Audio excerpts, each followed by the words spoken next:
Mamaya na i-ablutin mo! Huwag kang tanga! Tanggalin mo na! Ginawa nga yun ni Vito pero sobrang hipo. Biglang bumukas ang pintuan at pumasok si Tonyo. Nag-aalala siya habang nakatingin sa akin. Kaibigan ko si Tomas. Pero hindi ako nandito para makipaglaban sa inyo. Kung gusto niyo talaga ang kwintas, di bigay na po. Ako na magtatanggal sa leeg niya.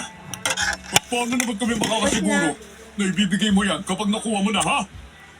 Hindi ako interesado sa bagay na yan. Sige na, Tonyo. Kunin mo ng kwintas. Dalian mo na at na makaalis na sila. Tanggalin mo na, Tonyo. Gawin mo ng lahat ng kaya mo. Hindi ako papayag na may mangyaring masama sa anak ko. Dahil lang sa kwintas na yan. Hinawakan ni Tonyo ang kwintas at hindi ko na lang namalayan na natanggal na niya yon. Inabot niya yon kay Kapitan, kaya ngumisi naman ang matandang lalaki.